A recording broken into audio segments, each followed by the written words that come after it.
Hello বন্ধুরা, দেখো আমার রান্না বান্না সারা হয়ে গেছে। আজকে আর কাপড় মাপড় কাচতে পারলাম না। এই যে এই কি রাঁধলাম দেখো।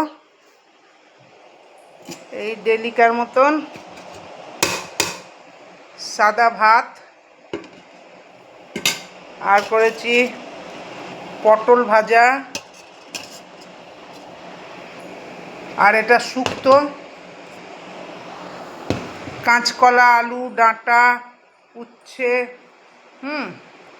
বেগুন টেগুন দিয়ে একটা শুক্তো। আর এইটা একটা নিরামিষ কচু বড়ার তরকারি। এই হচ্ছে আজকের নিরামিষ রান্না। আর এই যে বন্ধুরা আম আছে, আম কাটবো। আর এই যে বরের রুটি করলাম, জ্বর রুটি খাবে, এমনি রুটি খেতে চাই। আর আঁশের মধ্যে এই যে সে বাটা মাছগুলোর মানে গা মাখা করলাম, জিরে আদা পেঁয়াজ রসুন বাটা দিয়ে, কোনো কিছু আলু মালু কিচ্ছু দিইনি, শুধু গা রসা হয়েছে।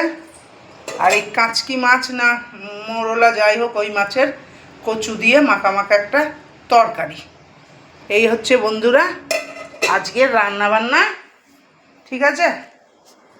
এরপর খাবো যখন, তখন আবার তোমাদেরকে দেখাবো কেমন টেস্ট হয়েছে। বন্ধুরা আজকে দুপুরে রান্নাগুলো আমার কীরকম হলো একটা কমেন্ট শেয়ার লাইক করে জানিয়ে দিও, একটা সাবস্ক্রাইব করে আমার চ্যানেলটার পাশে থেকো। এখন তবে রাখি, বাই।